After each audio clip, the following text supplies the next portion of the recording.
All right, give it up again for Groove Therapy.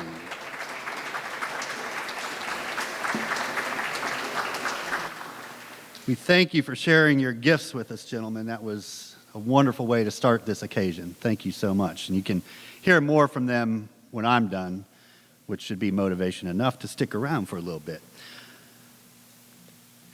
Before we start today, I would like to ask you to join me in a moment of silence for folks suffering from violence and displacement from right here in Gainesville, throughout the world, and especially all of the people being affected by the violence and warfare going on in Ukraine right now. Can you please join me for a moment of silence?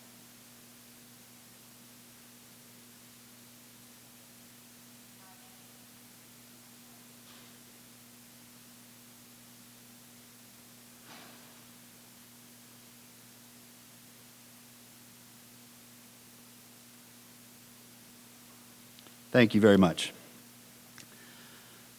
So welcome. I'm Lauren Poe, Gainesville's mayor, and it is my pleasure to welcome you to the 2022 State of the City Address. I'd first like to recognize my outstanding team of colleagues. We've got our two at-large commissioners, actually one is not with us, but our at-large commissioner and most recent commissioner, Cynthia Moore-Chestnut. Welcome. It's great to have her aboard. Got your District 1 Commissioner, Desmond Duncan Walker. Our District 2 Commissioner, Harvey Ward. District 3, David Arreola. And District 4, Adrian Hayes Santos. Incredible team of folks to work with. We also, speaking of team, have all 6 of our charter officers with us today. So maybe save your applause till I introduce them all. But we've got our attorney, Dan Nee, auditor, Ginger Bigby, clerk, Omi Shelganey, our director of equity and inclusion, Zariah Folston, city manager, Cynthia Curry, and GRU general manager, Tony Cunningham. Welcome all, and thank you. We'd, of course, like to extend a special welcome to newly appointed interim city manager Cynthia Curry and general manager of GRU, Tony Cunningham. Both are extraordinary additions to our charter officer team and have already added significant value to our organization. We have now entered our 3rd year of the COVID-19 pandemic. In that time, we have all lost loved ones, celebrated milestones with little to no family or friends, learned to work, worship, and recreate in new ways, and asked ourselves many, many times, when will this pandemic be over? Over the past 2 years, Gainesville has been resilient, compassionate, and determined to protect one another and to build back stronger than ever. I've learned a lot about this organization, and here is what I can tell you without hesitation. The City of Gainesville is made up of passionate people, working hard every day to find solutions to some of our greatest challenges while pursuing our most promising opportunities.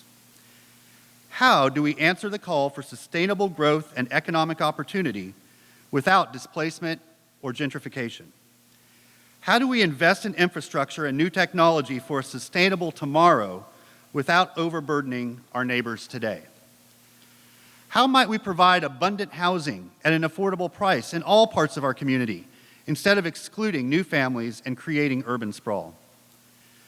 Might we provide financial incentives in areas of historic disinvestment while understanding that this can't be done at the expense of our own history and culture? These are some of the many questions that our City of Gainesville family has been examining over the past 6+ months as part of our once-in-a-decade comprehensive planning process. Imagine GNV, the city's new comprehensive plan, lays out priorities and actions that the city will take over the next 10 years. Throughout this process, our community builders have worked closely with neighbors to ensure equitable pathways for decision-making and influence. Mary Reed, a longtime resident of Leakin Estates, is excited about the new ideas presented in the comprehensive plan. Mary got involved in the Imagine GNV Community Cultivators Program because she felt strongly that people in her community needed a voice.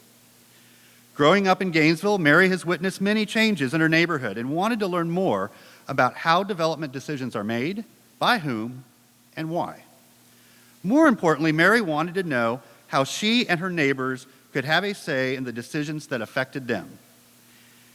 From Mary, after Imagine GNV, I have been more engaged with the city, she says. I talk to my neighbors about local issues. I try to motivate people to get involved and work together. While Gainesville has been a hub for business, education, and healthcare for more than a century, not all residents have benefited in the same way, and many have been generationally harmed. Imagine GNV has centered equity in every element of the plan. The aim is to create a future Gainesville where all people can live, thrive, and reach their full potential, regardless of their race, age, gender identity, personal history, or economic background. Let's hear from Commissioner Arriola about how Gainesville is leading the way in creating a comprehensive plan that includes all of our neighbors.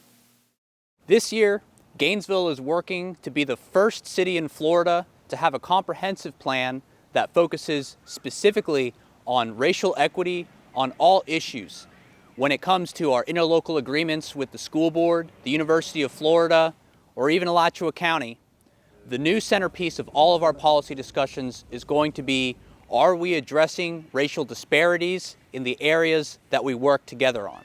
This is going to be extremely important because when we look at the housing patterns in this city, when we look at economic investment, even how we get around, we are still living with the legacy of decades of racial inequality in how people work and in how people live. Thank you, Commissioner Arriola. Achieving equity in education will be fundamental to our success.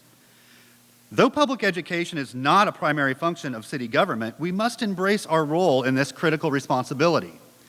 So, for the first time ever, we have included an educational element to our comprehensive plan.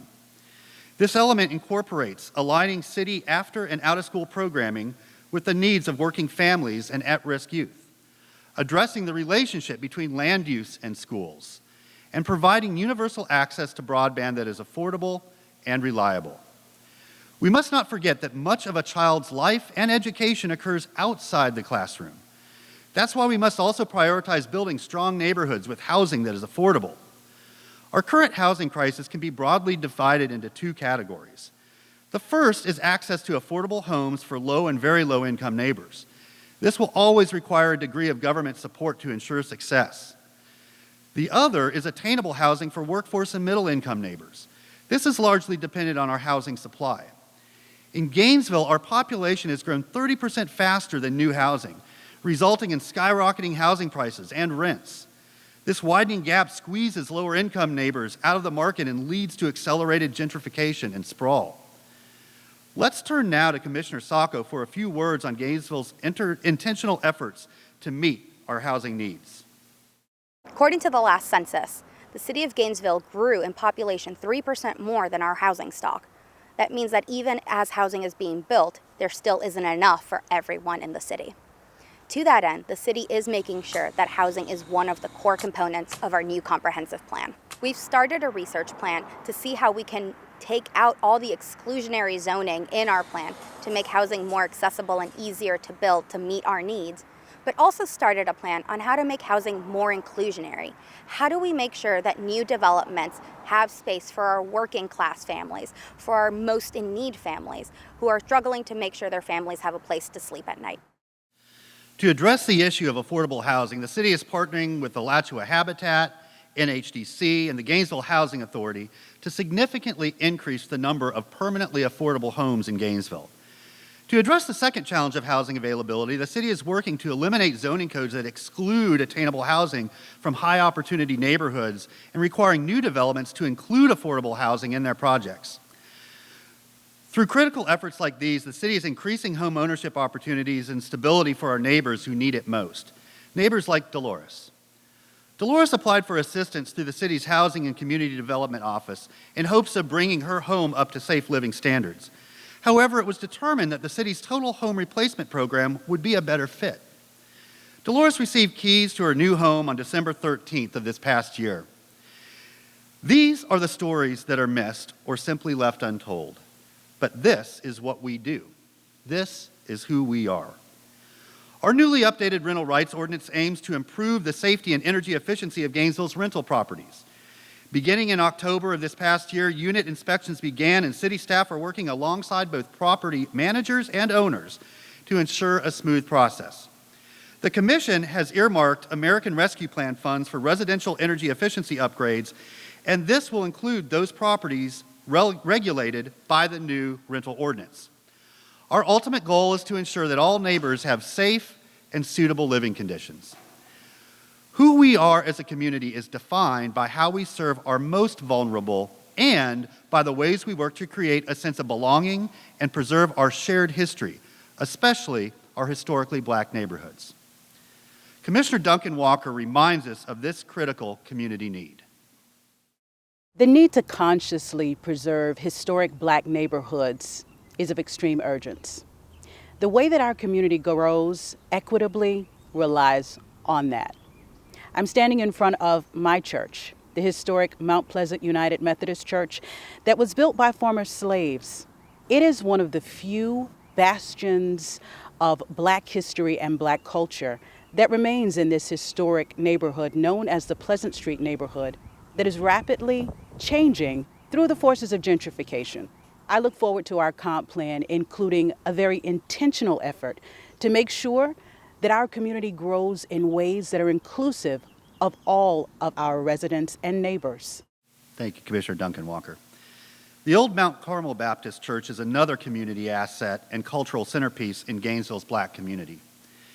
Its distinctive architecture and historical significance as a gathering place during the Civil Rights Movement earned it a place on the National Register of Historic Places. This collaborative effort between Prayers of Faith Ministry, the University of Florida, and the City of Gainesville is helping to maintain a key piece of Gainesville's past and present through oral histories and preservation. Our history must be told, passed down, remembered, not as we want it to be, but as it was. Last year, for the first time, the City of Gainesville designated June 19th as an official city holiday, commemorating the end of slavery in the United States. Gainesville's Journey to Juneteenth celebration, which began last year, constitutes a month-long series of events from Florida's Emancipation Day, May 20th, to the nationally recognized June 19th holiday. This last weekend, the city concluded a month-long series of programs that featured music, poetry, dance, theater, and wellness in honor of Black History Month. Building on this strong tradition of arts and cultural programming, the city is working to provide more inclusive opportunities that reflect the character of our community.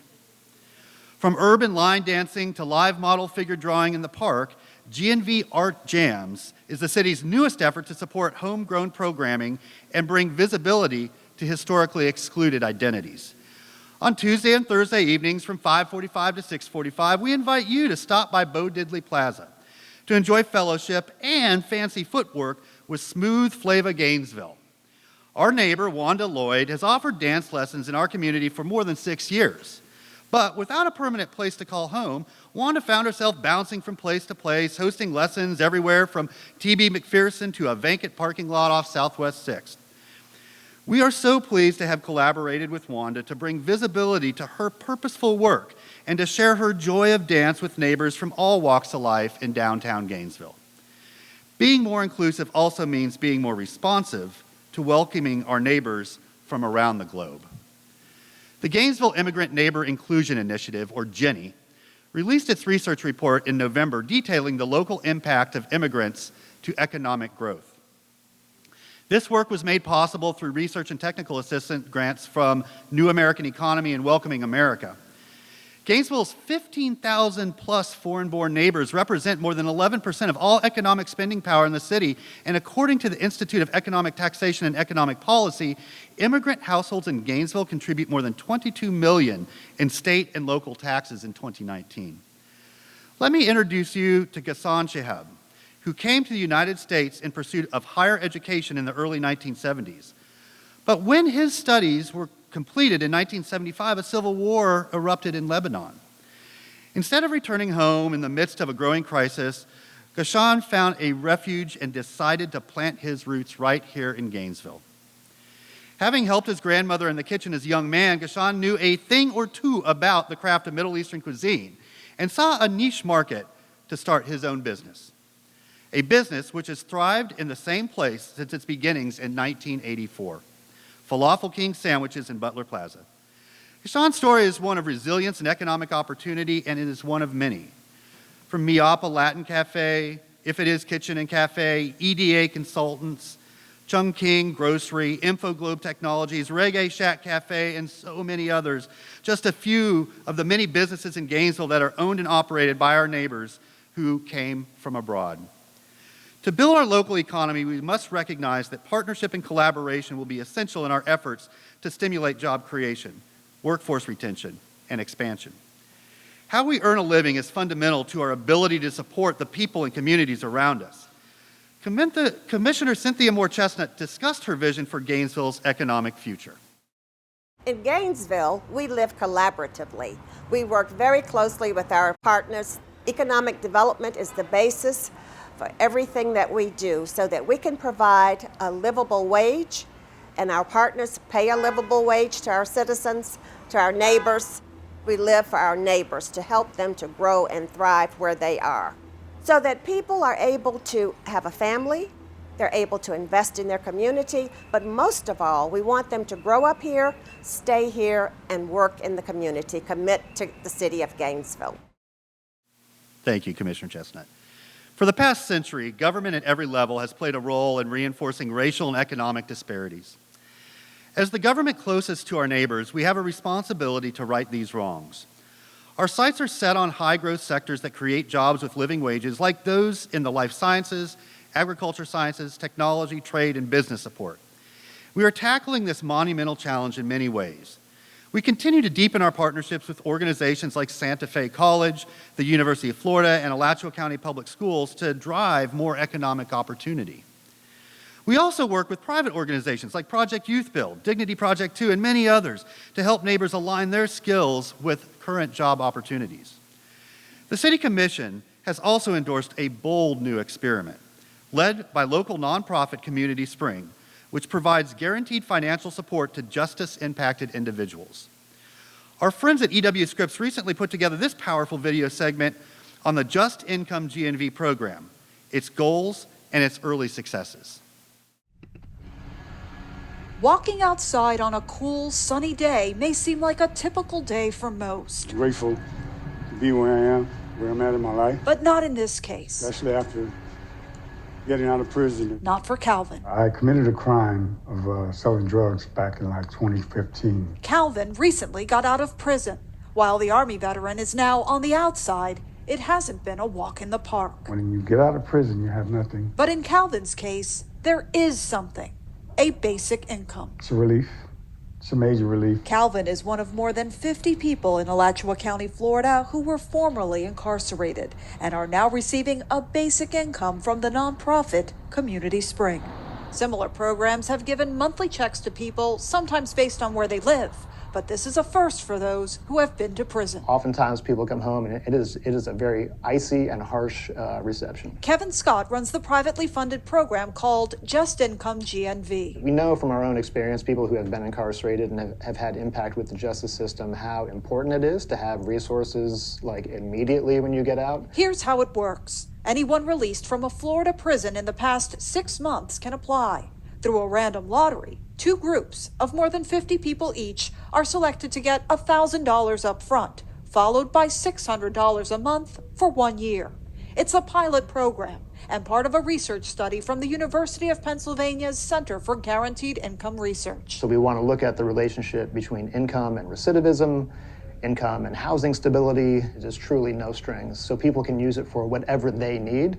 We think that everyone is the expert in their own lives and should be allowed to make the decisions of what is best for them. That includes 26-year-old Izzy King. I was released and put on 3 years of probation. King, who is working to start a small record label, sees the basic income as a way to reach for a better future. When you're a felon, you are automatically labeled, Nobody wants to give you a chance.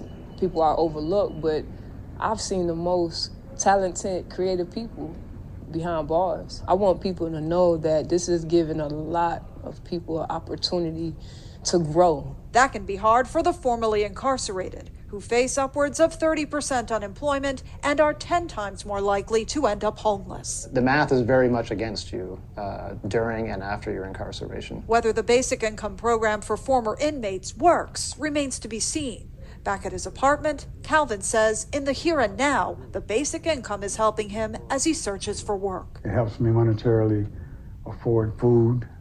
It helps me to be able to move around, maneuver, submit resumes, get on the bus, so on and so forth. I don't have to so much worry about committing another crime just to support myself. A potential lifeline to a better life. In Alachua County, Florida, I'm Maya Rodriguez. Just Income GNV is part of a national movement led by Mayors for a Guaranteed Income, a consortium of more than 70 cities in 26 different states. Neighbors returning to our community from incarceration face tremendous barriers. In collaboration with the University of Pennsylvania Center for Guaranteed Income Research, this program will not only help our most at-risk neighbors get back on their feet, it will also help to tell the story of hope through direct cash assistance. Access to reliable public transportation is also essential for our neighbors looking for a brighter future. Transportation is the backbone of many aspects of our life, from running errands to accessing jobs to other community resources like public library or healthcare clinics. The average cost of a small car is more than $10,000 a year and $689,000 over a lifetime. This cost disproportionately impacts our lower income neighbors, and that gap widens every year. That is why we continue to invest in a better and more effective public transportation system. RTS recently introduced 14 new buses into its service rotation, expanded its first mile, last mile zones, and will soon build mobility hubs to serve as thoroughfares for our most popular fixed routes. County and city commissioners have also collaborated on a pilot program that offers free bus fare for kids under 18 and seniors over 65. Shared mobility devices such as e-scooters and bicycles are yet another way the city is working to provide transportation alternatives. Your city commission is partnering with Gainesville Citizens for Active Transportation and Florida Not One More, and has set aside $750,000 additional dollars in this year's budget to support our Vision Zero program. Let's hear from Commissioner Hayes Santos on how the city is working to make this vision a reality in Gainesville. One of the most important things about a city is how you get around. That's why the city of Gainesville is committed to Vision Zero, that there is no deaths or serious injuries on our roads, and that we have multimodal opportunities to get around. Walking, biking, taking the bus, or driving, you can safely and efficiently get around our city. We are making changes to our infrastructure, making our roads safer, like along University Avenue, working together with the state and the county and other entities to make sure that we have a safe community for all. Thank you, Commissioner Santos.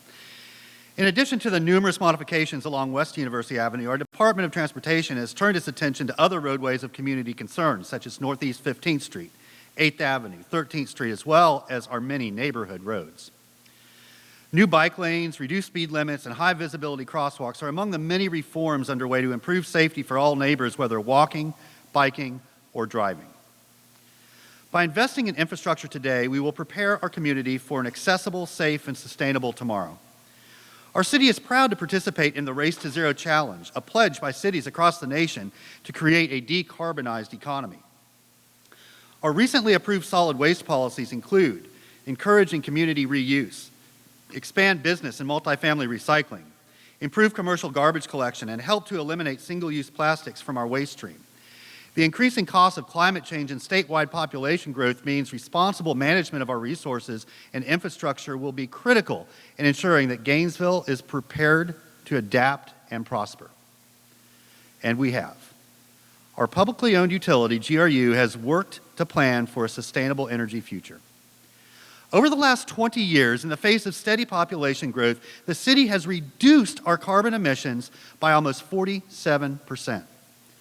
In 2010, only 1% of all the energy we produced or purchased came from renewable energy sources. In 2021, that percentage was 32%. These are significant accomplishments, but there is still more work to do. Creating environmental justice in Gainesville means that no neighborhood or household shoulders an inequitable share of our climate burden. Coordinating with other public and private agencies like Citizens Climate Action Committee, Gainesville is developing a coordinated climate action plan that will put our city on a path to climate neutrality. Here is Commissioner Ward to talk to us briefly about the importance of utilizing and appreciating our many environmental assets. Here in Gainesville, we are blessed with so many natural resources that we often take them for granted. Boulware Springs is a great example of that. We have this wonderful spring that really is the history of our city. We need to embrace that. We need to take these natural resources that we have been blessed with and make sure that everyone who lives here or visits here is aware of these things. We need to leverage opportunities like this, not only the natural environment that is ours, but also the built environment that we've inherited. I want to see us understand the gifts that we've been given by the world around us and by previous generations and make the most of those to really leverage what we have into what's next. Thank you, Commissioner Ward. Sweetwater Wetlands Park is one example of this creative utilization of our environmental assets. Unbelievably, Sweetwater was not built to provide an award-winning venue to spot wildlife and enjoy the serenity of nature, but instead to clean out our water supply. A report of the first 5 years of operation shows that we are exceeding expectations and reducing harmful sediments in our sheet water flow, all while restoring wetland areas and creating a community treasure. We must all do our part to protect our waterways and conserve water, and we have much to be proud of in Gainesville. GRU's residential water use per person is 30% lower than the regional average. Through its investment of nearly $35 million per year in renewing and replacing water and wastewater infrastructure, GRU consistently provides reliable service to our neighbors while meeting its commitment to protect our environment. Healthy lives start with healthy options. Whether it's access to clean drinking water, fresh food, health care, and our great parks, the city is working to improve factors which directly impact our neighbors' quality of life. One thing we've all learned over the past 2 years is that the availability of open space for recreation and play is critical to our physical, social, and emotional well-being. Our Wild Spaces Public Places half-cent sales tax has made possible the completion of 9 major projects at our city parks and facilities, including much-needed improvements at T.B. McPherson, Cedar Grove Park, and the A. Quinn Jones Museum. In April, construction began at the Clarence R. Kelly Community Center and Park. The project will contain a catering kitchen, game room, computer lab, event lawn, walking trail, and playground equipment. Gainesville's newest neighborhood park, Unity Park, held its official grand opening in November. The new park, located a few hundred feet east of the old Northeast 31st Avenue Park, includes modern playground equipment, 2 basketball courts, a community garden, sidewalk games, and a walking trail with fitness stations. Miss Mary Washington lives in Highland Court, just west of Unity Park. While Miss Washington has always loved her neighborhood, the new park is a welcomed amenity and one that she enjoys regularly with her grandchildren. Mary's grandchildren have taken a particular liking to the Twister game on site. She is keen on everything and anything that gets the kids outside and off the electronics. She is happily awaiting the bustle of summer when the neighborhood children will have a wonderful park to enjoy with their free time. While we are making great progress on our goal of having a park within a 15-minute walk of every neighbor, we must also address the lack of accessible healthcare options in East Gainesville. The city is working closely with Alachua County and UF Health to form an agreement that will deliver an urgent care clinic east of Waldo Road.